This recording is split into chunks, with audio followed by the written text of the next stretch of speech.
हो नहीं पा रहा कि सर कैसे मैं सर इसको। मेरी सिस्टर है इंजीनियरिंग फील्ड से, वो बता रही है कि गूगल के वेबसाइट पे जाके वहाँ पे प्रोफेशनल प्रो ऐसे करके ऑप्शंस आते हैं, उनमें आप फिर पे करके वो परचेज कर सकते हैं प्लान्स। ईयरली या फिर 6 मंथ इजीली अवेलेबल हो जाता है। तो नहीं नहीं, आप एक बार चलिए, खैर मैं यही तो कह रहा हूँ ना कि मुझे मुझे एडवाइस नहीं, मुझे काम कराना है। तो आप अगर ऐसा कुछ है तो प्लीज आप उनसे कंसल्ट करके और सब कुछ समझ लीजिएगा। तो मैं अपना ईमेल आईडी पासवर्ड जिससे मैं काम करता हूँ वो मैं आपको दे दूंगा, बाद में वो चेंज हो जाएगा। तो वो कर दें, वो सारा जो उसको सब्सक्रिप्शन का जो चार्ज है वो मैं आपको भेज दूंगा। तो वो करा करके मुझे दे दें, मैं ये चाह रहा हूँ। क्योंकि जो आप बता रहे हैं वो मैंने छान रखा है पूरा यूट्यूब पे, या यू कैन से कई लोगों से मैं बात कर रहा हूँ, तो ये सब चीज आई नो। बट मुझे कोई ऐसा व्यक्ति मिल जाए जो कर दे काम, फिर हमारा क्लास चले और उसमें लिमिट खत्म हो जाए, है ना। तो मैं ये चाह रहा हूँ। बाकी सजेशंस तो मिल ही रहा है मुझे लगातार आप लोगों के माध्यम से, है ना। तो खैर कोई बात नहीं, इसको एक बार सर कल देखिएगा, है ट्राई ना। करके देखते हैं, मुझे लगता है हो जाना चाहिए। आपसे हो सकता है, मुझे श्वेता जी पे बड़ा मतलब, क्योंकि ये आप कर सकते हो वैसे। आप हैं और एक नेहा जी भी हैं, वो भी बड़ी एक्टिव है इन चीजों में। यूट्यूब वगैरह पे मैं देखता हूँ बड़ी मतलब सक्रियता उनकी रहती है, और बहुत अच्छा डिजाइनिंग वगैरह। तो Neha Neha ji, are you there in the class? Neha Yadav ji, आपके रहते हुए कैसे इतनी दिक्कत हो रही है? आपके होते हुए इतनी दिक्कत कैसे हो रही है सबको? आप इतने मतलब इतना अच्छा से आप अपना चैनल वगैरह चला रहे हैं, तो कुछ करिए ना इसमें, कैसे ये होगा, इसका लिमिट कैसे खत्म होगा? ये मैं आपको आज असाइनमेंट दे रहा हूँ, ये आपको करना है ना। आप कर लोगे, आप और श्वेता दो ही लोग ये काम कर सकते हो, मुझे ऐसा लगता है, क्योंकि आपको मैंने देखा है इसमें। नहीं, बताना नहीं है, कर ही देना है मामला। बताना नहीं है मुझे, क्यों? जो आप बताओगे वो मुझे पहले से पता है, मैंने सब यूट्यूब पे पता नहीं 50 वीडियो देख लेंगे। मुझे करवाना है, आपको करना है, वो ये चीज आपको रखना है ना। बताना नहीं है, करना ही है। ठीक है, चलिए। तो ये है, खैर। कितना हम लोग ट्राई करें, डेटा इंटरप्रिटेशन वाला क्लास चल रहा था तो आपको याद होगा कितना मतलब मारम मार हो गया था। मतलब कैसे कैसे करके वो, फिर भी हम लोग कर नहीं पाए। हमने बड़ा कोशिश किया था उस टाइम पे भी, कितने लोगों का क्लास ही ज्वाइन नहीं हो पाता था मैथमेटिक्स वाले क्लास में। तो लेकिन अब इसको करना ही पड़ेगा, क्योंकि बहुत लोगों का क्लास मिस हो रहा है। ये ठीक बात नहीं है, मुझे अच्छा नहीं लग रहा ना। बहुत लोगों का हाँ मतलब सर, करीब। मैं ज्वाइन नहीं हो पा रही थी, दिक्कत होता है इसलिए ज्वाइन इसलिए होने में। इसलिए मैंने असाइनमेंट ही दे दिया। एक तो श्वेता जी हैं और नेहा, ये दो, इन दोनों से नहीं होगा तो फिर मैं समझता हूँ ये काम शायद ही हम लोगों से हो पाए। ये दोनों ही टेक्नोक्रेट लोग हैं, तो प्लीज ये करना है आप दोनों को। है ना। तो ठीक है, चलिए हम लोग अपने क्लास को स्टार्ट करते हैं। आज का जो हमारा क्लास है वो higher education polity and governance, यानी उच्च शिक्षा शासन तथा प्रशासन का है। और आप देखिए, विवेक्स मीटिंग ऐप में 100 से है। सर वो तो पता है ना, लेकिन यहाँ पे ना क्या है कि हमारा माइंड सेट बन गया है गूगल मीट पे। पिछले आधा दशक से ये क्लास चल रहा है ना गूगल मीट पे, तो मैं भी बड़ा कंफर्टेबल रहता हूँ, सब लोग रहते हैं, क्योंकि कुछ करना नहीं पड़ता, डायरेक्ट जुड़ जाते हैं और सबका गूगल मीट एक कॉमन है। तो यहीं पे हो जाए कुछ ऐसी व्यवस्था तो ज्यादा अच्छा है, अदरवाइज तो फिर हम लोग वेबएक्स और ये तमाम तरह के ऐप्स हैं जहां जा सकते हैं। लेकिन उसमें ये है कि सबको फिर उस तरह से कराना होगा ना इंस्टॉलेशन, तब जाकर के वो सक्सेसफुल होगा। तो वो धीरे धीरे कर सकते हैं, बट अभी गूगल मीट ही हमारे पास है, इसी पे हमें कुछ कमाल करना है, यानी आगे का काम करें ज्यादा अच्छा रहेगा।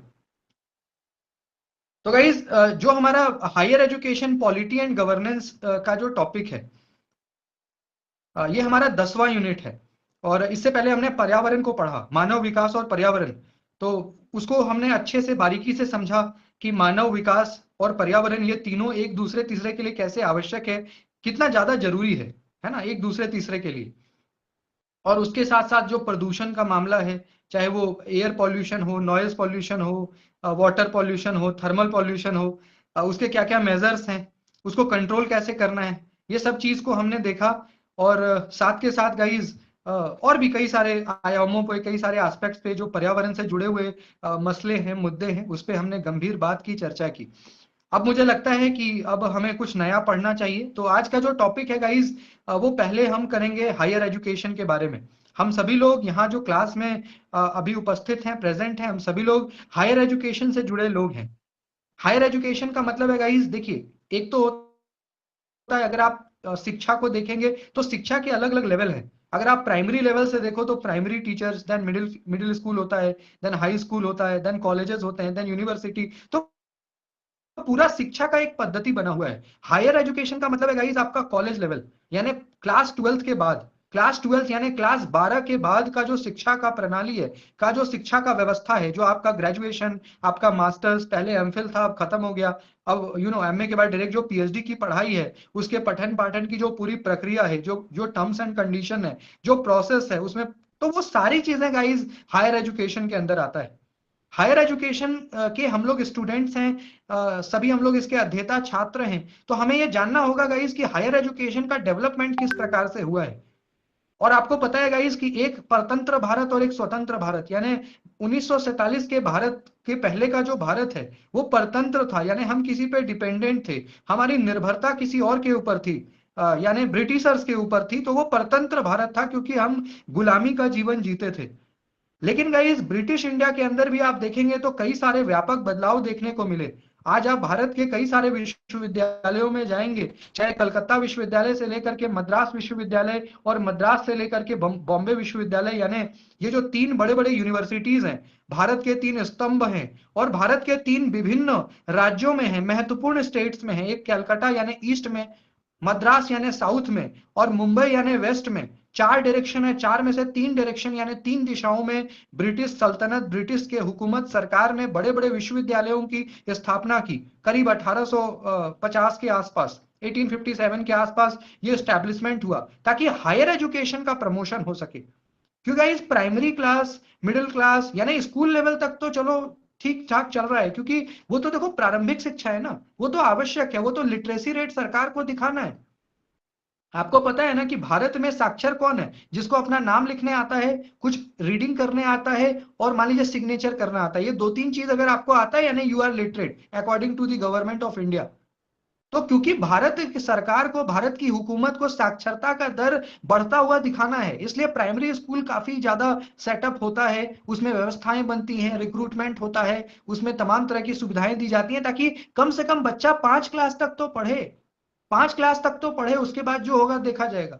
समय के साथ गाइस बच्चे को 5 के बाद यू कैन से इंस्पायर और मोटिवेट किया गया कि भैया कम से कम 10 क्लास पास कर लो, 12 क्लास पास कर लो, उसके बाद जो है जॉब वगैरह में जा सकते हैं। लेकिन जब कॉलेज की बात आती है गाइस, तो ये हमारा एक रिपोर्ट भी बताता है कि मान लीजिए 12 क्लास में 100 बच्चा पास किया ना, तो मुश्किल से 25 बच्चे ही कॉलेज जाते हैं। 75 बच्चे किसी ना किसी कारणवश स्कूलिंग लाइफ के बाद छोड़ देते हैं पढ़ाई, और 100 में 25 से 30 बच्चे ही कॉलेज तक जाते हैं। बचा हुआ 70% बच्चा जो है वो या तो जॉब में चला जाता है, या तो बिजनेस में चला जाता है, या तो किसी और चीज में चला जाता है, लेकिन वो कॉलेज नहीं जाता।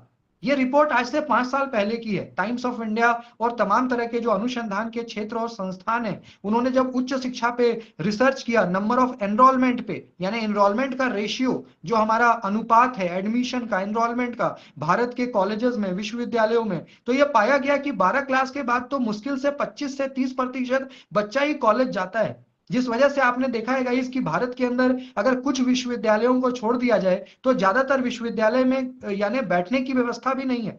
बड़े बड़े यूनिवर्सिटीज को अगर आप छोड़ दें, डीयू को, जेएनयू को, बीएचयू को, कलकत्ता यूनिवर्सिटी को, मद्रास यूनिवर्सिटी को, पुणे यूनिवर्सिटी को, बॉम्बे यूनिवर्सिटी को, इफ्लू को, हैदराबाद, यानी जो 20-25 रिनाउंड यूनिवर्सिटीज को अगर छोड़ दिया जाए, तो गाइस जब आप छोटे छोटे राज्यों में आते हैं कॉलेजेस वगैरह में, तो कहीं पंखा है तो बैठने का जगह नहीं है, बैठने का जगह है तो ब्लैक बोर्ड नहीं है, ब्लैक बोर्ड है तो व्हाइट बोर्ड नहीं है, और व्हाइट बोर्ड है तो कंप्यूटर नहीं है, और कंप्यूटर है तो इंटरनेट नहीं है, और इंटरनेट है तो वाईफाई नहीं है। ऐसी व्यवस्था पूरे भारत में, यानी कश्मीर से कन्याकुमारी और कलकत्ता से अहमदाबाद, आप जहां पे भी जाएंगे आपको ऐसा देखने को मिलता है। उसका कारण क्या है? इनरोलमेंट ही नहीं होता। जब इनरोलमेंट नहीं होता तो सरकार को भी लगता है यार क्या फंड देना, ठीक है भैया चल रहा है, चलने दो, खाना पूर्ति चल रहा है मामला, और ऐसा कुछ है ना। जिस वजह से देखा गया कि आजादी के बाद से, अगर आप 1947 के बाद से देखेंगे तो लगातार एक हैरेसमेंट देखा गया, यानी लगातार एक गिरावट देखी गई है, खास करके उच्च विद्यालय के अंदर, उच्च शिक्षा के अंदर, मतलब एक गिरावट देखा जा रहा है। यानी एक तो एडमिशन नहीं,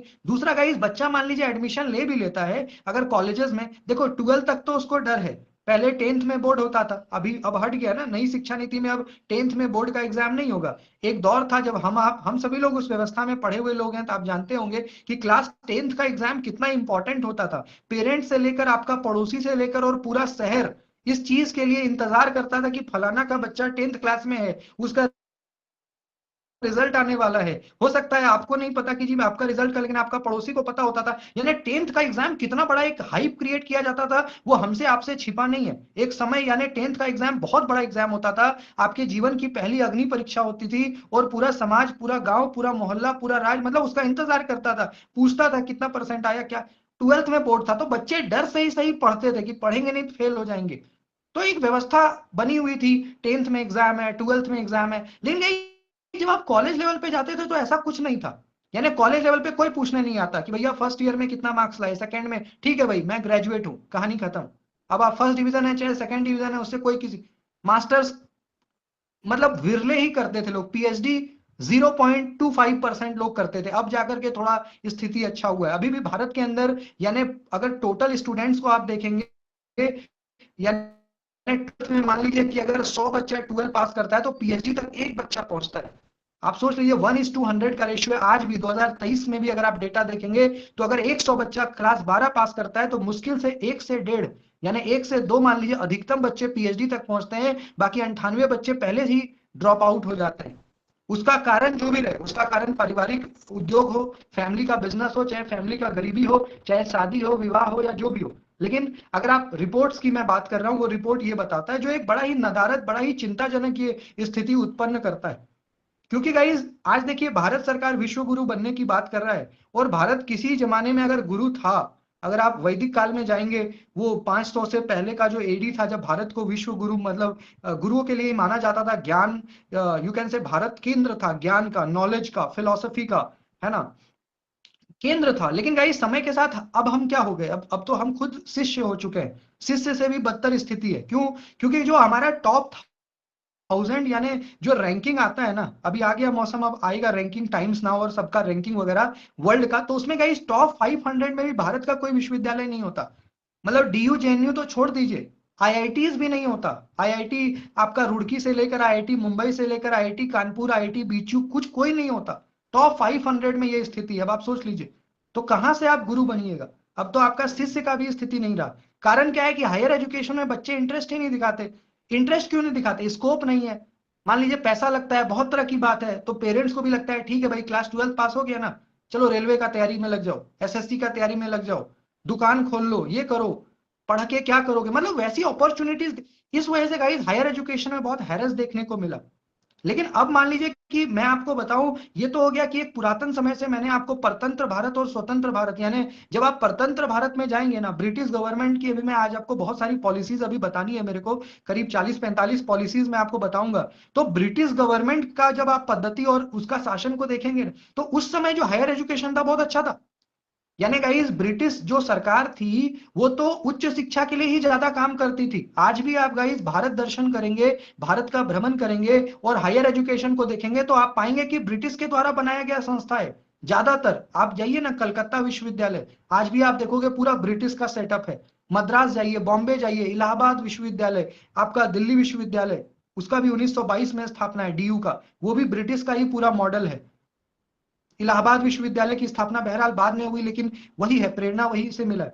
आपका बीएचयू है। तो कहीं ना कहीं ये सारे परतंत्र भारत में ही सेटअप है ना। ये तो परतंत्र यानी जब हम प्री इंडिपेंडेंस का ये यूनिवर्सिटी सारा सेटअप है ऑलमोस्ट। तो उस टाइम ब्रिटेन यहाँ था, ब्रिटेन था तो यहाँ पे क्वीन एलिजाबेथ का राज था, तो क्वीन एलिजाबेथ के निर्देशानुसार ये सब बनता था। और दूसरी बात ये थी गाइस कि उनको भारत पे शासन करना था। तो भारत पे शासन करने का मतलब है कि उनको अपने काम और अपने क्रियाकलापों के लिए उनको लोगों की आवश्यकता थी। उनको अपना गवर्नेंस चलाना था। गवर्नेंस के लिए मान लीजिए पढ़ा लिखा आदमी चाहिए, तो इसलिए वो कॉलेज पे ज्यादा ध्यान देते थे, ताकि कॉलेज लेवल का बच्चा जो होगा, मान लीजिए उसके यहाँ सूबेदार तो बनेगा, इंस्पेक्टर तो बनेगा, मान लीजिए कि टैक्स कलेक्टर तो बनेगा। ऐसी चीजों के लिए गाइस ज्यादा ध्यान दिया जाता था कि कॉलेज लेवल पे, और आप उच्च शिक्षा में अच्छा विकास देखने को मिलता था 1947 तक। लेकिन 1947 में जब हमारा देश आजाद हुआ, नेहरू जी प्रधानमंत्री बने, तो ऐसा देखा गया कि 18% ही लोग लिटरेट हैं यानी साक्षर हैं, बचे हुए निरक्षर हैं यानी इलिटरेट हैं। अब 18% उसमें गाइस मान लीजिए महिलाओं को तो पढ़ने का अधिकार एक तरह से था ही नहीं, तो 50% को तो ऐसे ही आप हटा दीजिए, क्योंकि समाज में 50% महिला 50% पुरुष, उसमें कुछ ट्रांसजेंडर ही भी है, ट्रांसजेंडर का तो खैर कोई गिनती ही नहीं था उस टाइम पे, तो 50% महिला को तो माइनस ही कर दीजिए, क्योंकि बहुत बड़े घराने की महिला ही थोड़ा बहुत पढ़ती थी। बाकी का ये 100 में एक महिला पढ़ती थी, 99 नहीं, उतना पढ़ाने का पद्धति नहीं था उस दौर में। उसके कई सारे कारण हैं, उस पर हम नहीं जाएंगे। पर 18% तो जब नेहरू जी प्रधानमंत्री बने देश के, तो उनको लगा कि यार यहाँ तो भैया 20% भी हमारी साक्षरता का दर नहीं। और साक्षरता का परिभाषा मैंने आपको बता दिया, साक्षरता का मतलब कोई बीए एमए और पीएचडी नहीं है। साक्षरता का मतलब आपको अपना नाम लिखना आना चाहिए, आपको हस्ताक्षर करना आना चाहिए, और कुछ अगर आपको एक आध सेंटेंस मिल जाए तो माई नेम इज फलाना, she is a girl, he is a boy, इतना आप अगर पढ़ रहे हो तो you are literate as per government of India norms. तो साक्षरता का दर 18% था। साक्षरता मतलब 18% लोग अपना मतलब सिग्नेचर कर पा रहे हैं। बाकी बचे हुए 88% को सिग्नेचर भी नहीं, ये चलता था, ये जिसको आप अंगूठा कहते हैं, है ना, यानी ठप्पा चलता था उस दौर में। तो नेहरू जी ने इस व्यथा को समझा और प्राइमरी स्कूल्स पे उन्होंने ज्यादा काम किया, यानी प्रारंभिक विद्यालय जिसको आप प्राथमिक शिक्षा कहते हैं, प्राथमिक शिक्षा, उसके बाद माध्यमिक शिक्षा जिसको आप मान लीजिए मिडिल स्कूल कहते हैं, उच्च, फिर आपका जो है हायर सेकेंडरी वाला 10th 11th 12th लेवल तक, तो उस पर ज्यादा जोर रहा आजादी के बाद, क्योंकि सरकार ये चाहती थी कि कम से कम प्रारंभिक शिक्षा तो प्राप्त करे विद्यार्थी, कम से कम 5 क्लास तो पढ़े, 8 क्लास तो पढ़े, 10 क्लास तो पढ़े, कॉलेज तो बात की बात है। कॉलेज में तो आप फिल्ट्रेशन होके जाओगे ना, यानी फिल्ट्रेशन मतलब क्लास 12 तक पहुंचिएगा तब ना कॉलेज आप जाएंगे, थोड़ी ना डायरेक्ट पैदा होते के साथ कॉलेज चले जाएंगे। तो कॉलेज तो बहुत दूर की बात है, जब आप क्लास 12 जाएंगे उसके बाद सोचा जाएगा। तो ये सारी व्यवस्था गाइज रही। लेकिन मैं आपको बताऊं कि नई शिक्षा नीति 2020, ये तो मैंने आपको परतंत्र भारत और स्वतंत्र भारत की कथा सुना दिया। अब गाइस क्या हुआ कि जब 21वीं शताब्दी में भारत प्रवेश करता है, तो ये एक बहुत चिंता का विषय होने लग गया कि भैया टॉप 500 में भी इंडिया का यूनिवर्सिटी नहीं है। टॉप 500 तो छोड़िए, टॉप 1000 में भी मुश्किल से 2-3 आईआईटीज का नाम आ रहा है, वो भी एक आध आईआईटी से, आईआईटी दिल्ली, आईआईटी मुंबई, ऐसे एक आध संस्था का नाम है, बाकी तो सब हजार के बाहर है। तो ये एक बहुत बड़ा प्रश्नवाचक चिन्ह लगने लग गया कि जो भारत ज्ञान का केंद्र था, जो भारत को ज्ञान और गुरु का एक दर्जा प्राप्त था कि भाई जो कहीं नहीं मिलेगा भारत में मिलेगा, जीरो का खोज से, जीरो से हीरो बनाने का काम भारत करता था, जीरो जीरो भी बना दिया और जीरो से हीरो भी बनाने का काम यानी भारत में होता था। आज वहां पे जीरो भी नहीं और हीरो भी नहीं, सारा कहानी खत्म। तो 2016 में यानी 2016 में जो एक नई कमेटी बनी, रंगानाथन जो इसरो के डायरेक्टर भी रहे थे एक जमाने में, उनकी अध्यक्षता में कमेटी बनी नई शिक्षा नीति की, और इस चीज को बहुत ही मतलब गंभीरता से देखा गया कि भारत में उच्च शिक्षा की स्थिति 0/100 है। यानी यहाँ पे जो बच्चे पढ़ते हैं ना, 100 में 75 बच्चे नौकरी पाने के काबिल ही नहीं है, ऐसा रिपोर्ट कहता है केंद्र सरकार का। जो हमारे शोध के रिपोर्ट है वो कहते हैं कि हमारे भारत में जो बच्चे कॉलेजेस या मास्टर्स या ग्रेजुएशन करते हैं ना, एग्जाम से 5 दिन पहले कॉलेज के बाहर गाइड बुक मिलता है 50 रुपया 100 रुपया का, उसको पढ़ करके पास कर लेते हैं, और ये रियलिटी। जो लोग भी मान लीजिए आज ना इतना सिस्टम पिछले 10 साल में इतना टाइट हो गया मामला, 2010 के पहले अगर आप जाएंगे, 2005 के पहले अगर आप जाएंगे, आपके घर में कोई मान लीजिए आपके बड़े भाई बहन या कोई सीनियर सिटीजन है, उनसे पूछिएगा ना 2005 से पहले क्या होता था कॉलेज लेवल पे। साल में एक बार परीक्षा होता था, परीक्षा से 10 दिन पहले मार्केट में गाइड आ जाता था, गाइड बुक में 10 क्वेश्चन दे दिया, उसी को तोता की तरह रट लीजिए, जाकर के लिख दीजिए, वहां पे आ गया 100 में 70 नंबर, रिजल्ट लेके घर जाकर के मिठाई बांट दीजिए, हो गया कहानी खत्म। जब 3 साल का ग्रेजुएशन कंप्लीट हुआ, डिग्री अपना जो है लेकर के जॉब मांगने गए, तो आपको मिला ही नहीं डिग्री, क्योंकि यू आर नॉट एलिजिबल, आप योग्य नहीं, आप अयोग्य हैं, आपको अयोग्य ठहरा के भगा दिया गया। तो गाइस ऐसा एक दो मामला नहीं, 100 में 75% ये रिपोर्ट बताता है कि एक जमाने में 75% विद्यार्थी जो ग्रेजुएट्स हैं वो जॉब पाने के काबिल ही नहीं है, वो बेरोजगार इसलिए है क्योंकि उन्होंने पढ़ाई ही नहीं करी, उनको अपने सब्जेक्ट का नॉलेज ही नहीं। डिग्री तो डिग्री बस ले लिया, कहीं पे एडमिशन लिया, पढ़ लिख करके कैसे कैसे पास कर लिए, क्वेश्चन रट लिया, प्रोफेसर ने 5 क्वेश्चन बता दिया, डिग्री मिल गई, बीए एमए, कई लोग पीएचडी तक भी कर जाते थे। जब पूछा जाता था पीएचडी का फुल फॉर्म क्या है, कुछ नहीं पता, टॉपिक क्या था नहीं पता, पेपर पब्लिकेशन क्या नहीं पता, कुछ पता ही नहीं। तो ऐसी भयावह स्थिति, मतलब आप समझ सकते हैं कि कितनी भयावह स्थिति देखी गई जब पूरा रिसर्च हुआ इंडिया के हायर एजुकेशन के ऊपर। तब जाकर गई 2016 में जो आज आप देख रहे हैं कमेटी बना, और 2016 के बाद रंगानाथन कमेटी के अंदर जो पूरा नई शिक्षा नीति का मसौदा तैयार किया जाने लग गया। तो करीब करीब 3 साढ़े 3 साल लग गया।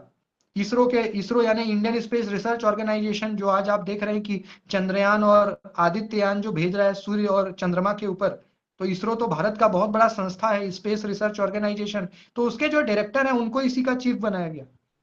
ये देखा गया कि भाई इससे योग्य व्यक्ति नहीं है भारत में जो अच्छा शिक्षा नीति बना सके, तो डायरेक्टर बनाया गया। कहा गया कि भाई भारत के लिए एक ऐसा शिक्षा नीति बनाओ कि भारत फिर से विश्व गुरु बनने की ओर अग्रसर कम से कम हो जाए। गुरु तो जब बनेगा तब बनेगा, लेकिन कम से कम उस ओर बढ़ तो जाए, कदम तो बढ़ाए उस ओर। तो करीब 3 साढ़े 3 साल के मेहनत के बाद गाइस नई शिक्षा नीति 2016 के करीब, मुझे लगता है कि जून महीने से ही इसका मसौदा यानी कमेटी का गठन हो गया था, और 2019 के अंत में ये बन करके तैयार हुआ। 2020 में लागू होना था, बहरहाल कोरोना आ गया तो लागू नहीं हो पाया, लेकिन 2022 से इसके इम्प्लीमेंटेशन की प्रक्रिया युद्ध स्तर पे की जा रही है लगातार। छोटे राज्य, बड़े राज्य, गांव, ग्रामीण स्तर, ब्लॉक, प्रखंड, पंचायत, जितना भी जो भी लेवल भारत के अंदर है, हर जगह पे इसकी व्यवस्था कैसे हो, इसको लागू कैसे कराया जाए, इसका इम्प्लीमेंटेशन क्या हो, इसको किया जा रहा है।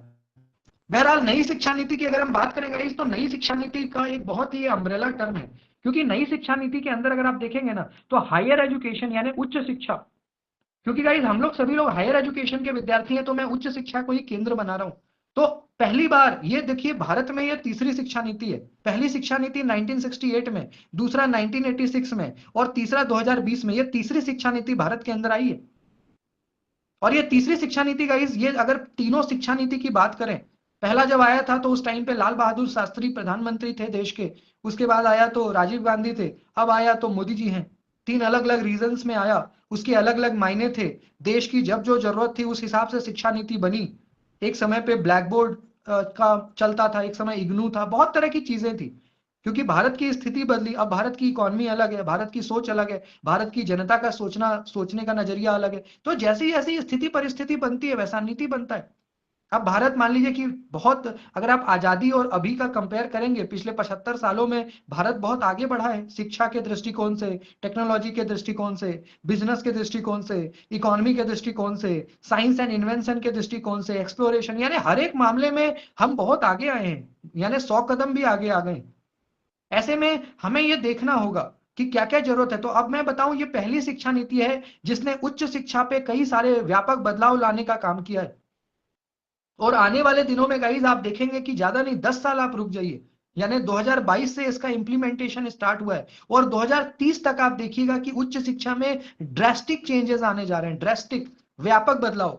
अभी जो आप देख रहे हैं सीयूईटी पीएचडी का, कई लोग आप लोग फॉर्म भरे, अप्लाई किए, मुझे पता है करीब इस क्लास में 80% लोगों ने सीयूईटी अप्लाई किया हुआ है। अभी सीयूईटी से आपका यूजी का एडमिशन हो रहा है, पीजी हो रहा है। क्या कारण है? 2.5 करोड़ नई सीटें जोड़ी जाएगी, ऐसी नई शिक्षा नीति में बोला गया। 2.5 करोड़ नया सीट, सबको मौका मिलेगा, कॉलेजेस की स्थिति अच्छी होगी, रिक्रूटमेंट होगा, फंड्स मिलेगा। देश का जो जीडीपी है यानी ग्रॉस डेवलपमेंट प्रोडक्ट, जो पूरा आप कह सकते हो राष्ट्रीय आय के तौर पे, अगर इन शॉर्ट में बोलूं कि भारत का जो पूरा इनकम है उसका 6% शिक्षा के ऊपर खर्च हो, ऐसा कहा गया नया शिक्षा नीति में। यानी मान लीजिए भारत का कमाई 100 रुपया है, तो 100 रुपया में 6 रुपया आप शिक्षा के ऊपर लगाइए, कॉलेजेस बनाइए, यूनिवर्सिटीज बनाइए, इंफ्रास्ट्रक्चर बनाइए, सैलरीज बढ़ाइए, रिक्रूटमेंट करिए, पीएचडी और यू कैन से गुणवत्ता युक्त कैसे हो इसकी चिंता करी जाए, रिसर्च यूनिवर्सिटीज को सेटअप करिए। तो गाइज ये पहली शिक्षा नीति मैं देख रहा हूं मेरे ख्याल से भी, और जितने भी मान लीजिए कि क्रिटिक्स और फिलोसफर्स हैं उच्च शिक्षा के, उनके भी नजरियों को मैंने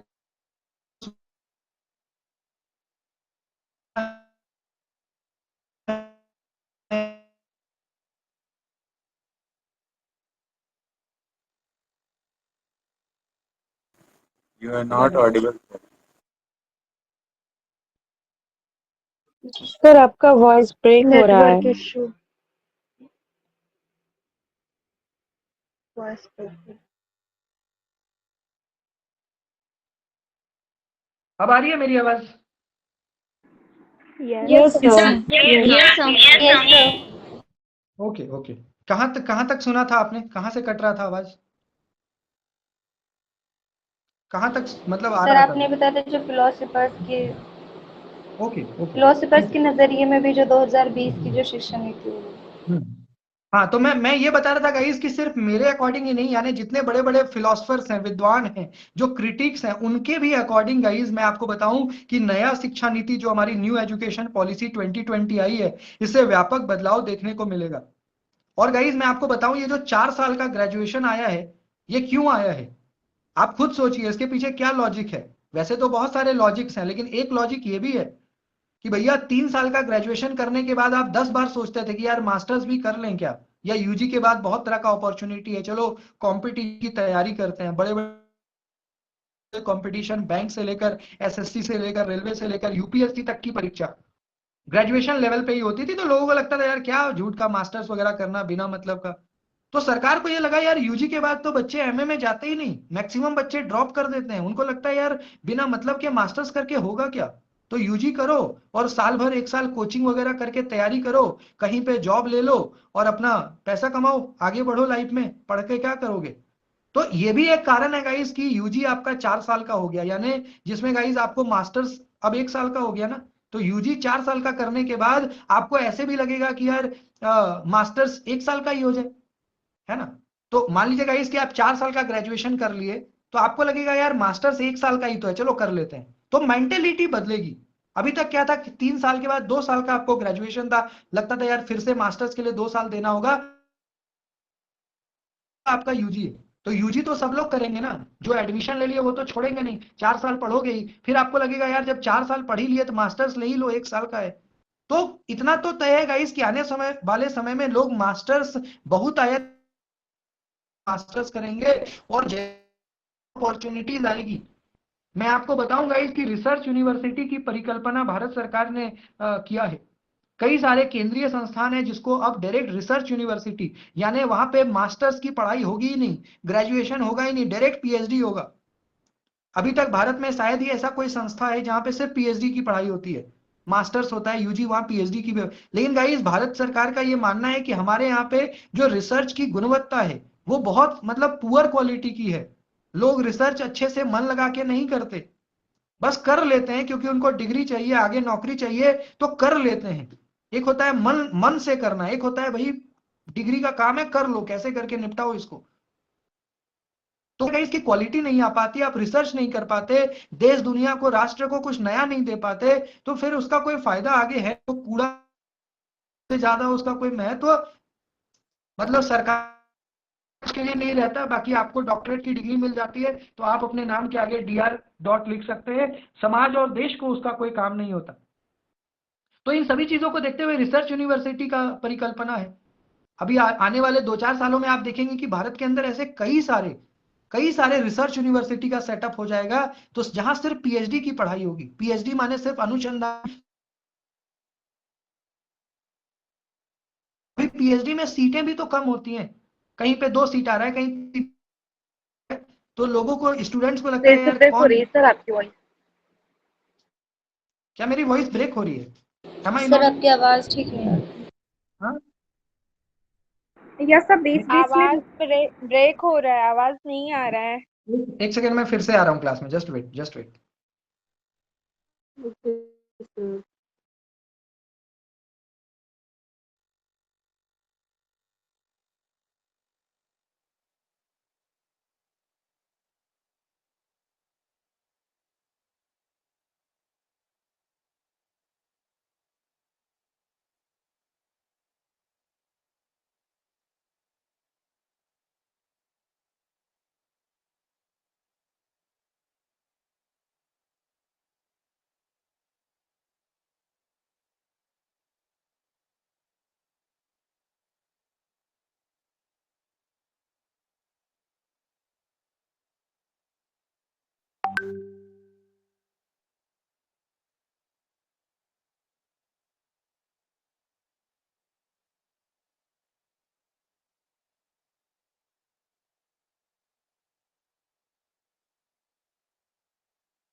M I audible now guys? क्या मेरी आवाज आ रही है?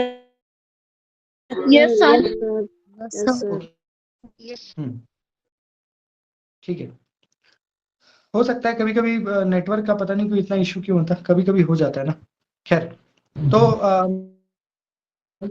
मैं ये आपको बता रहा था गाइस कि रिसर्च यूनिवर्सिटी की जो परिकल्पना है, अनुसंधान विश्वविद्यालय, वो बनने जा रहा है भारत के अंदर। ठीक है। तो उससे क्या होगा ना कि पीएचडी करने वाले लोगों की संख्या, पीएचडी और खास के साथ रिसर्च, क्योंकि रिसर्च ही किसी देश को महान बनाता है। अगर भारत किसी जमाने में विश्व गुरु था तो क्यों था? क्योंकि भारत ने जीरो की खोज की, भारत ने पृथ्वी और सन के बीच की दूरी और कई सारे ऐसे साइंटिफिक चीजें हैं जो हमारे वेद उपनिषद में छिपे हुए हैं। हमारे ऋषि संत महात्मा वो लोग किया करते थे, तो उस समय विश्व जानता था, भारत को गुरु मानता था। तो मिला जुला करके गाइस बात इतनी है कि अगर आपको पूरे विश्व के पटल पे अपना एक गुरु का इमेज बनाना है, तो आपको अपने research and invention, research and innovation, यानी अनुसंधान और उसके साथ साथ नवाचार, रिसर्च एंड इनोवेशन, इसके फील्ड में कुछ कमाल करना होगा, कुछ बेहतर करना होगा। अपने बच्चों को, अपने स्टूडेंट्स को, नौजवानों को प्रेरित करना होगा कि आप पीएचडी करें, पीएचडी ना भी करें तो रिसर्च कम से कम करें, रिसर्च की तरफ आपका इंटरेस्ट आए। और सरकार की भी जिम्मेदारी होगी कि सरकार आपको मान लीजिए कि अच्छा खासा फेलोशिप दे। आपके आपके जो आर्थिक दिक्कत है, क्योंकि मान लीजिए कि लोग अनुसंधान में क्यों नहीं आते, क्योंकि अनुसंधान में एक बहुत लंबा वक्त निकल जाता है। अगर आप मान लीजिएगा इस कोई 12 क्लास पास करके, यूजी पास करके, एक साल तैयारी करके उसको जॉब हो जाए, तो वो 25 साल होते होते उसको कुछ ना कुछ जॉब हो सकता है। लेकिन गाइस जो लोग पीएचडी की तरफ आते हैं, उच्च शिक्षा, तो वो लोग कई बार गाइस 30 प्लस 32 और 34 35, यानी समय लगता है ना। मान लीजिए कि डिपेंड करता है कि आपका पढ़ाई कितना समय से हुआ है। तो पीएचडी करने में भी कम से कम मान लीजिए मिनिमम भी लगेगा तो 4 साल लगेगा। और उसके बाद भी मान लीजिए बहुत तरह की बात है, क्योंकि आप रिसर्च के अंदर है, तो रिसर्चर का लाइफ बहुत डिफरेंट होता है। तो इसलिए भी गाइस हमारे देश में जो मेजोरिटी है स्टूडेंट का, क्योंकि भारत में क्या है, भारत एक बहुत ऐसा तो नहीं कि समृद्ध देश है। भारत में तो हमारे लेवल पे जो भी स्टूडेंट्स है मेजोरिटी, वो तो यही चाहता कि कितना जल्दी मेरा नौकरी हो जाए, कितना जल्दी मेरा नौकरी हो जाए। भारत में लोग पढ़ते भी इसलिए हैं कि नौकरी हो जाए। वो ये नहीं सोच के पढ़ते जी कि मेरे को विवेकानंद और you can say Ramakrishna Paramhans बनना है और पंडित मदन मोहन मालवीय बनना है। ऐसा 100 में एक बच्चा भी शायद ही सोचता होगा कि मुझे पढ़ लिख करके जो है अब्दुल कलाम और यू कैन से, सब चाहता है कि भैया पढ़ो जॉब मिल जाए, बस यही सोच है। मतलब और हमारा एजुकेशन का पैटर्न भी ऐसा ही है। हमारा जो एजुकेशन का पैटर्न है वो भी ऐसा ही है, वो भी हमें यही सिखाता है, यही सोचने को कहता है कि भैया जैसे भी करो, पढ़ो, नौकरी लो और अपना घर चलाओ, आगे का मामला देखो। तो इससे भी बाहर आना, ये जो एक माइंड सेट है भारत में, ये जो माइंड सेट है ना भारत में, इससे भी बाहर आना पड़ेगा। इससे बाहर आकर के बच्चों को प्रेरित आप तब कर पाएंगे जब आप उसको अच्छा पैसा फेलोशिप मिलेगा, जब आपको जेआरएफ का अमाउंट मिलता है, या और भी कई तरह के गाइस फेलोशिप्स हैं। तो अगर आपको लगेगा कि नहीं यार मेरे को पैसा अच्छा मिल रहा है, मुझे अगर मेरे ऊपर परिवार डिपेंडेंट है तो मैं उसको भी देख पा रहा हूँ या देख पा रही हूँ, या मेरी अपनी जरूरतें पूरी हो रही हैं, तो शायद आप पीएचडी में खुले मन से आ पाएंगे। अभी भी गाइस ऐसा नहीं है, फेलोशिप मिलता है। अभी आपने देखा कि 2 महीना पहले जेआरएफ का अमाउंट बढ़ा, एसआरएफ का अमाउंट बढ़ा। पहले जहां गाइस करीब 40,000 38,000 मिलता था, वो अब बढ़ करके करीब 50 46 47 या 50 मान लो राउंड उतना हुआ है, यानी 5-7 हजार रुपया बढ़ गया। समय में साल 1.5 साल में फिर बढ़ता है, 2-2 साल में रिवाइज होता है। मान लीजिए गाइस कि आपको पीएचडी करते वक्त करीब 45,000 50,000 रुपया महीना मिल जाए, जो एक एक जॉब के बराबर मैं समझता हूँ, सिर्फ पढ़ने के लिए ही तो मिल रहा है, तो आप खुशी खुशी कर लेंगे कि चलो भाई मेरे ऊपर जो लाइबिलिटी, तो ये भी एक रीजन है ना। सिर्फ गाइस बड़ी बड़ी बातें करने से नहीं होगा, क्योंकि स्टूडेंट के की जो जरूरतें हैं, उसका मान लीजिए एज हो रहा है, वो अपने 30s में, अपने 35s में जा रहा है, 25 को क्रॉस करके, तो परिवार का भी आकांक्षा है। तो वो बैठ करके अनुसंधान नहीं करेगा, उसको काम मिलेगा तो वो काम करेगा। तो ऐसे में सरकार को ये भी देखना होगा कि वो आर्थिक स्थिति जो बच्चों की है उसको वो सुदृढ़ कर पा रहा है कि नहीं कर पा रहा है, जॉब अपॉर्चुनिटीज मिल पा रहा है कि नहीं मिल पा रहा है, वो अपने जरूरतों को पूरा कर रहा है कि नहीं कर रहा है। ये सारी चीजें नई शिक्षा नीति में इस पे चिंता। सर आपकी आवाज नहीं आ रही मुझे। मेरी आवाज नहीं आ रही है फिर से? आ रही है सर। आ रही है सर। कोमल जी आप क्लास को लेफ्ट, आप क्लास को लेफ्ट करके आइए फिर से। क्लियर तो है, सब लोग तो क्लियर ही बोल रहे हैं। ठीक है, तो क्लास को लेफ्ट करके फिर से आइए, शायद स्थिति ठीक हो जाए थोड़ी आपकी। तो ये चीजें हैं गाइस, है ना। इसके साथ साथ देखो एक चीज और मैं आपको बताऊं कि उच्च शिक्षा को और बेहतर करने के लिए एक और बड़ा मजेदार चीज किया गया है, ऑफ कैंपस का कॉन्सेप्ट। ऑफ कैंपस का कॉन्सेप्ट का मतलब क्या है कि जैसे मान लीजिए कि भारत में कुछ कुछ ऐसे जगह हैं जहां पे अच्छे अच्छे यूनिवर्सिटीज हैं, जिसका वर्ल्ड क्लास यूनिवर्सिटी पूरे विश्व में या एशिया में नाम है। जैसे दिल्ली यूनिवर्सिटी हो गया, जेएनयू है, जामिया है, बीएचयू है, इलाहाबाद है, आपका इफ्लू है, हैदराबाद है, पुणे है, कलकत्ता यूनिवर्सिटी है, विश्व भारती है। ऐसे 20-25 विश्वविद्यालय भारत के अंदर हैं जो एशिया में फेमस हैं, या विश्व स्तर पे उसका नाम लोग लेता है। हाँ भाई, अच्छी पढ़ाई है, अच्छी व्यवस्था है, हो चाहे इलाहाबाद हो, चाहे डीयू हो, जेएनयू।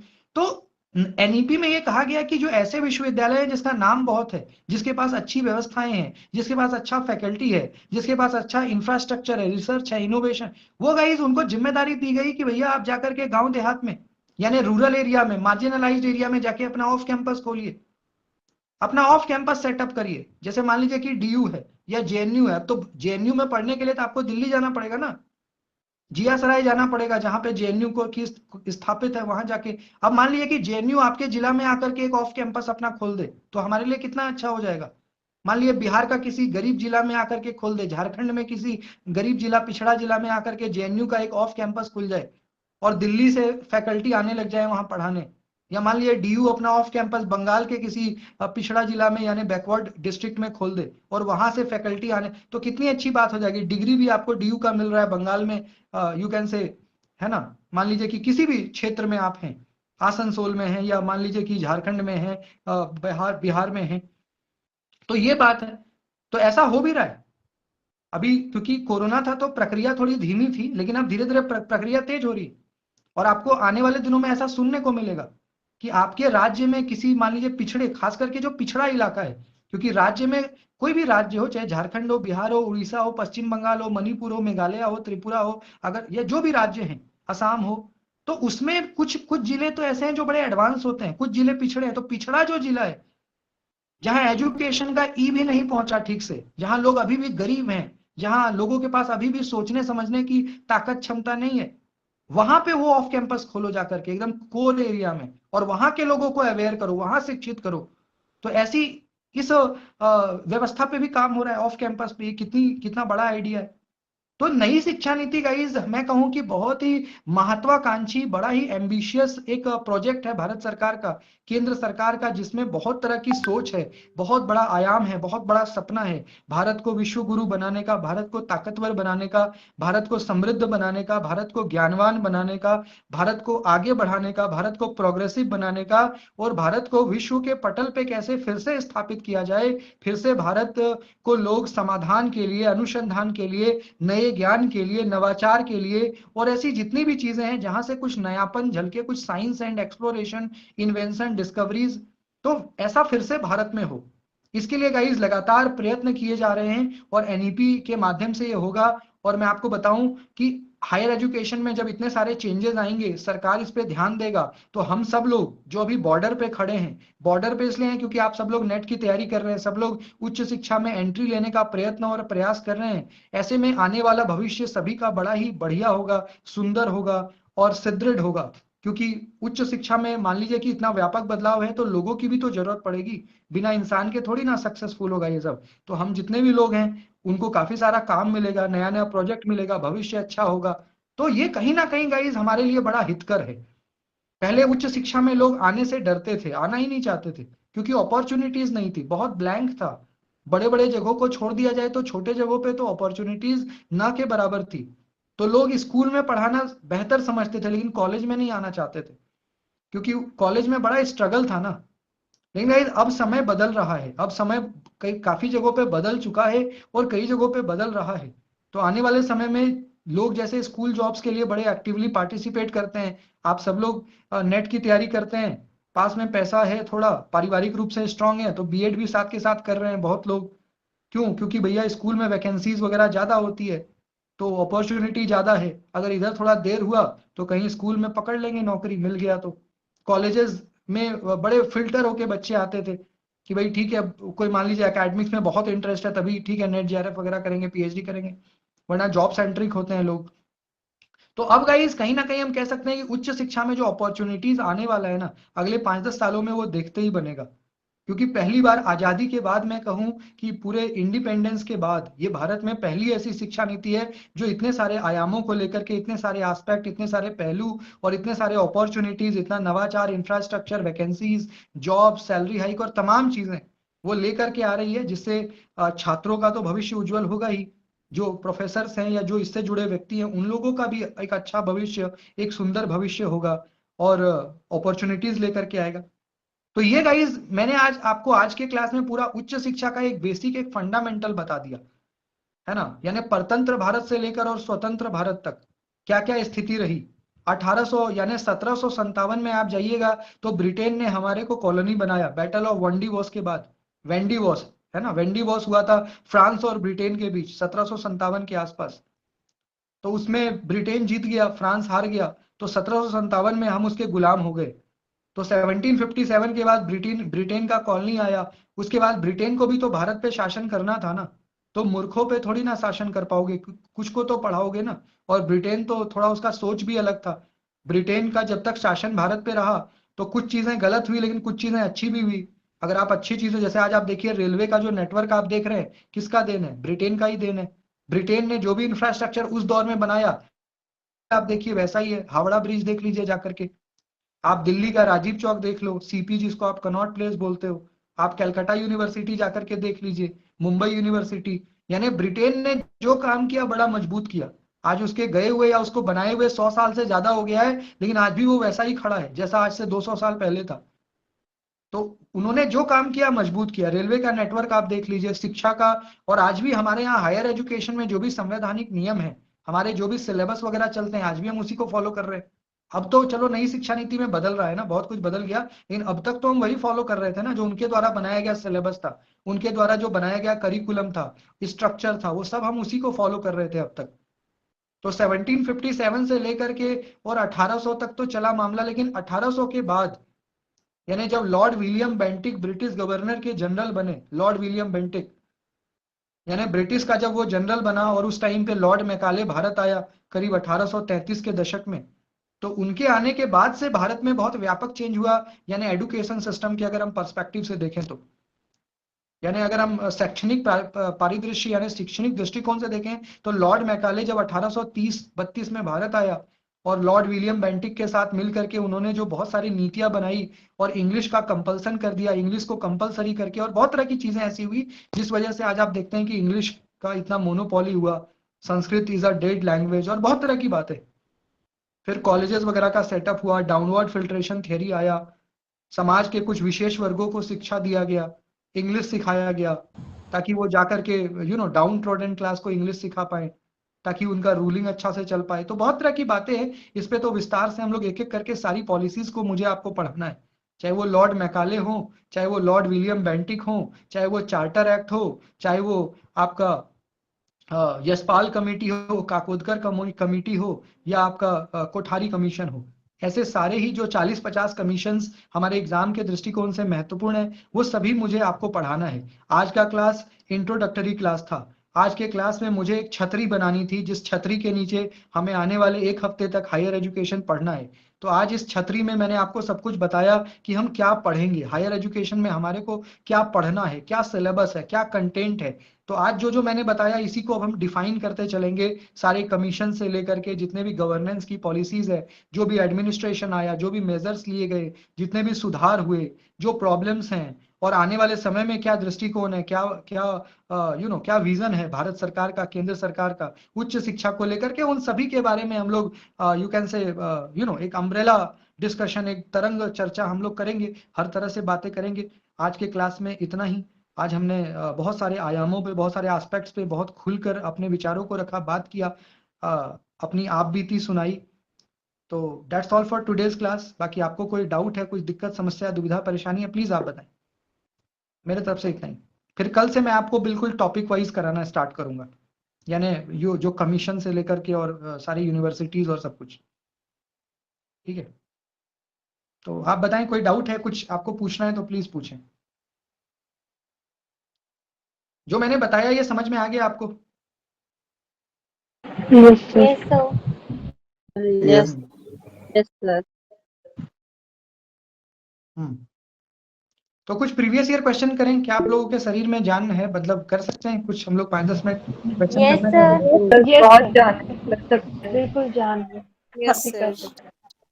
जान है हम तो लोग का जोश जान है तो हाई है। सर जवान है। आप ऐसे क्यों पूछ रहे हैं? हम लोग के शरीर में जान है, हम लोग अभी कर सकते हैं।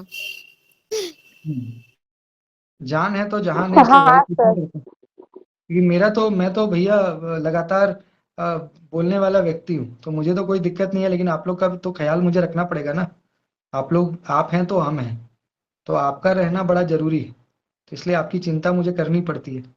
तो गाइस कुछ क्वेश्चंस मैं आपको करा रहा हूँ अभी, जो प्रीवियस ईयर क्वेश्चन पेपर है उसमें करीब 5-7 क्वेश्चन करते हैं। सब लोग क्लास में इत्मीनान से बैठे रहिए, ताकि कुछ क्वेश्चन हम लोग करें पहले, है ना, फिर क्लास को ओवर करेंगे।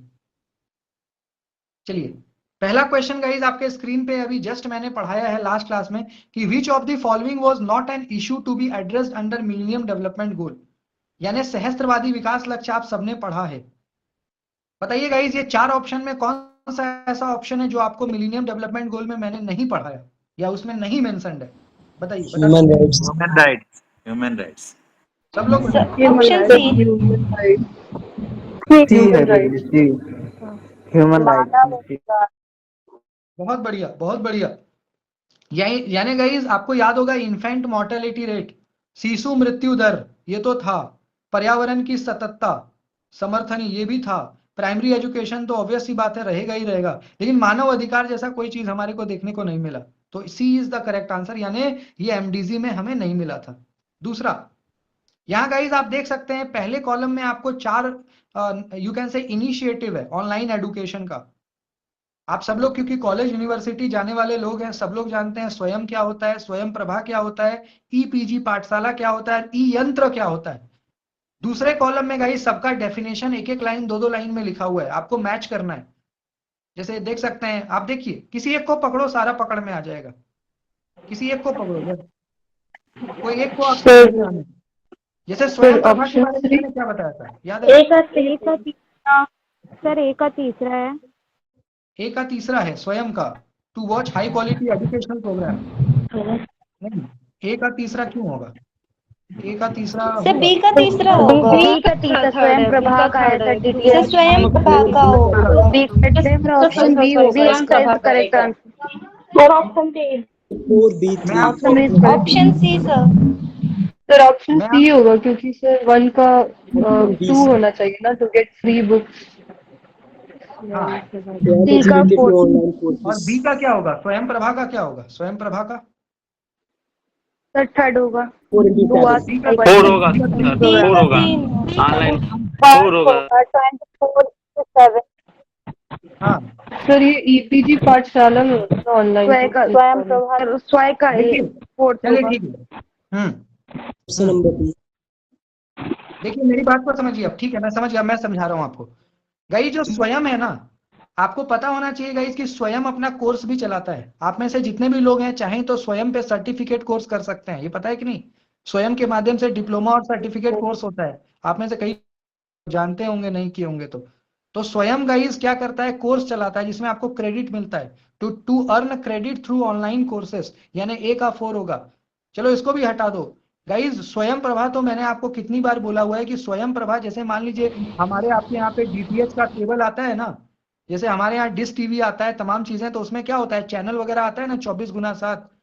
कभी आप सास बहू है, यस सर। सास, हाँ, चैनल वगैरह देखते हैं, सीरियल तो वैसे ही गाइस स्वयं प्रभा क्या है, एडुकेशनल डीटीएच केबल है कि आप अपने घर पे लगाओ, करीब 34 चैनल हैं, 34 चैनल्स आर देयर, और उसमें सारे एडुकेशनल कंटेंट आते हैं। तो स्वयं प्रभा में अपना आराम से यू कैन से, कभी सास भी बहू थी, और यू कैन से क्या क्या आता था सीरियल, बालिका वधू और तमाम ये, उसके जगह पे अपना जो है एडुकेशनल प्रोग्राम देखो, एडुकेशनल प्रोग्राम देखो ना 24 तो स्वयं प्रभा का 3 हो जाएगा। और आपका जो सी है गाइस, सी मतलब ईपीजी पाठशाला जो आजकल चला है, जिसमें 9th से लेकर के मास्टर्स तक का सब सारा कंटेंट आपको मिलता है, फ्री बुक मिल जाता है, ई कंटेंट, तो सी का 2 हो यस गया। सर। और ई यंत्र, यानी ई यंत्र क्या हो गया गाइस, रोबोटिक्स, जिसमें आपको रोबोट वगैरह आजकल बनाया जा रहा है। तो ई यंत्र मतलब to get hand on experience in embedded system, यानी आपको व्यवहारिक अनुभव प्राप्त करना है अंतः स्थापित से, तो ई यंत्र का जो है 1 होगा। तो इसलिए मैं कह रहा हूं कोई एक भी अगर पकड़ में आ जाए ना सही से, तो आप जैसे बी का 3 मेरे को पकड़ में आ गया कि भैया बी का 3 होगा, तो बी का 3 देखो बस ऑप्शन बी में ही है, तो इसका करेक्ट ऑप्शन तो यस बी है। सर। समझ में आ रहा है कि नहीं आ रहा है, देख रहे हैं? Yes sir. ये क्वेश्चन आया हुआ है लास्ट ईयर, ये वाला बताइए, ये तो बता देंगे आप लोग। पहले मैं आपको सिंक्रोनस का मतलब बता देता हूँ, फिर आप बताइएगा। कोई बता सकते हैं anybody in the class synchronous communication से क्या समझ, कोई बता सकते हैं सिंक्रोनस मतलब क्या होता है? चलिए ठीक है, मैं बताता हूँ गाइस। दो तरह का संचार होता है, एक सिंक्रोनस एक एसिंक्रोनस। सिंक्रोनस में गाइस शिक्षक और बच्चा दोनों साथ बैठा होना चाहिए एक समय पे, जैसे अभी हम लोग जो कर रहे थे, अभी जो हम लोग कर रहे हैं लाइव क्लास, इसमें क्या है, आप और हम साथ बैठे हैं और बैठना पड़ेगा। ऐसे ही गाइस मान लीजिए यूट्यूब पे जो लाइव स्ट्रीमिंग होता है, लाइव स्ट्रीमिंग मतलब कि टीचर यानी जो लेक्चरर है वो लेक्चर दे रहे हैं प्रेजेंट में और आप उसको एकदम साथ के साथ पढ़ रहे हो, लाइव स्ट्रीमिंग। तो ऐसी चीजों को बोलते हैं सिंक्रोनस, जहां पे टीचर स्टूडेंट साथ में बैठा हुआ है एक समय पे, रियल टाइम लर्निंग। और एसिंक्रोनस क्या होता है गाइस, यानी मान लो यूट्यूब पे वीडियो बना के डाल दिए भैया, 10 साल बाद हम देख रहे हैं, या मान लो कि कोई मेल आपको मैंने कर दिया, 15 साल बाद आप देख रहे हो, जवाब दे रहे हो। एसिंक्रोनस जहां पे रियल टाइम का कोई आवश्यकता नहीं, जब मन करे तब देखो, रिकॉर्डेड सेशन जिसको कहते हो।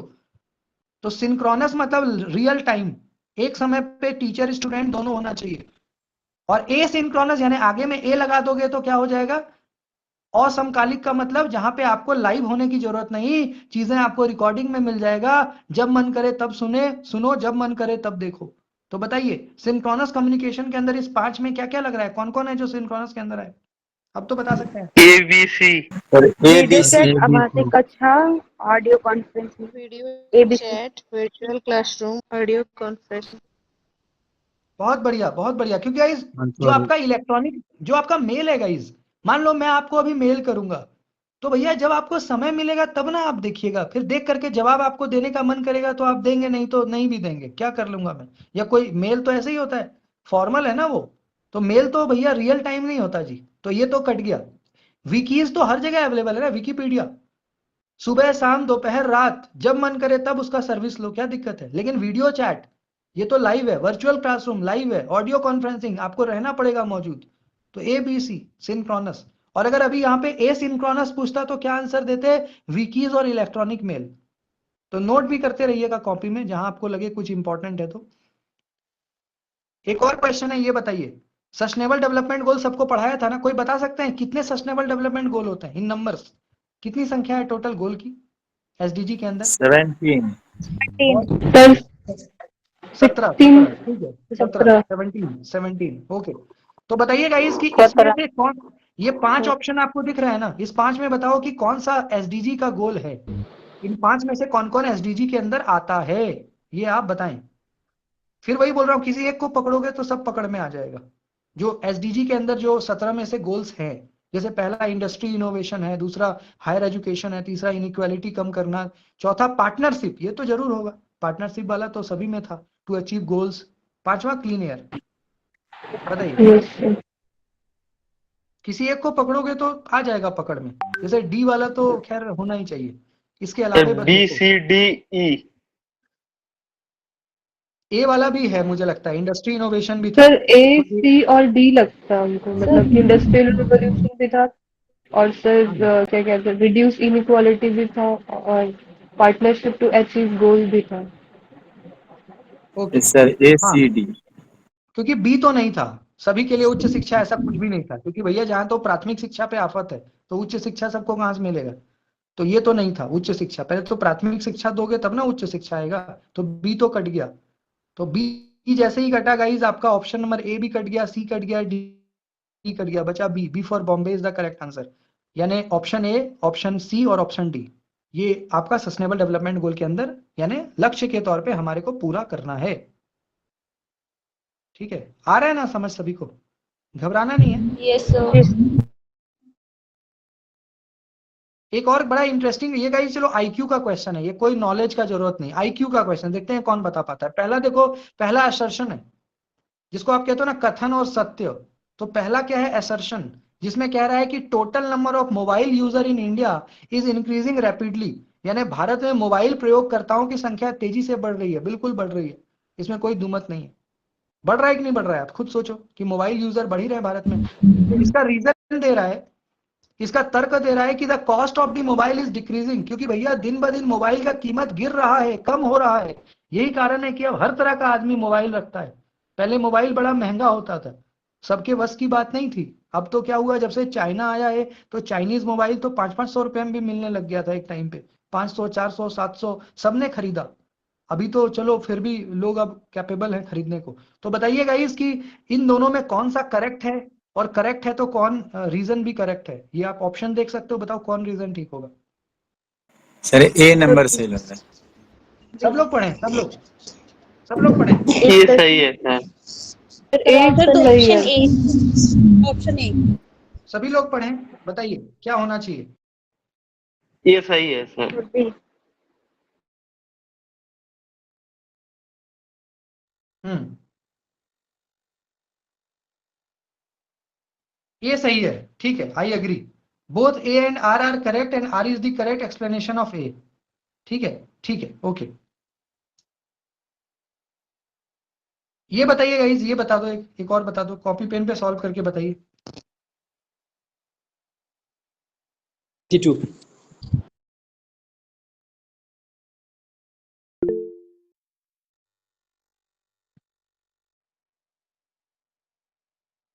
82.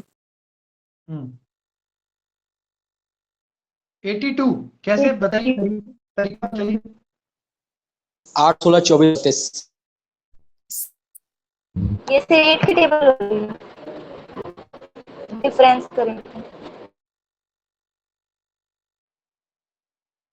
82 सर। 32 मैंने 2 और 10 के बीच में 8 का गैप है, 10 और 26 के बीच में 16 का गैप है, 26 और 50 में आपका कितना 24 का गैप, यानी 8 फिर 16 24, तो फिर कितना होगा बिल्कुल, यानी 2 और 10 के बीच में गई, देखो कॉपी पेन पे करिए आप, तो 2 और 10 के बीच में 8 गैप, 10 और 26 के बीच में 16 का गैप है, 26 और 50 के बीच में आपका 24 का गैप है, यानी 8, 8 दूनी 16, 8 या 24, तो चौथा क्या होगा, 8 4 32, यानी 50 प्लस यानी 82 होगा। समझ में आ गया कि नहीं आ गया, बताइए, किन्हीं को डाउट है तो बताएं। आगे ये सर आगे समझ। ठीक है, तो ये गाइस, ये कुछ क्वेश्चंस थे जो हमने किया। हमने कहा 5 क्वेश्चन मैंने आपको करा ही दिया। ये सारे गाइस पिछले 5 सालों के क्वेश्चन मैं कहीं कहीं से उठा के ला रहा हूँ, जो 2018 से लेकर के और 2023 तक आपका पूछा गया है। हम हर एक दिन 5 क्वेश्चन करने के विश्वस्त हैं, और ऐसा हमने सोचा है कि हम हर दिन कम से कम 5 करें, ज्यादा कर सकते हैं बट कम ना हो। तो एक प्रैक्टिस भी होगा ना इससे कि क्या क्या आ रहा है, क्या क्या आ चुका है, तो उस आधार उसको आधार बना करके हम फिर अपने प्रिपरेशन को आगे करेंगे, और आपको भी सुविधा होगा ना। तो आज की क्लास में इतना ही था, बाकी फिर कल हम मिलेंगे तो कल हायर एजुकेशन के बारे में विस्तार से बात करेंगे, पॉलिसीज और सारे कमीशंस और जो भी इम्प्लीमेंटेशन है उस पर विस्तार से बात करेंगे। आपको कुछ बोलना है तो प्लीज आप बोलें। मेरे तरफ से इतना ही आज की क्लास के लिए।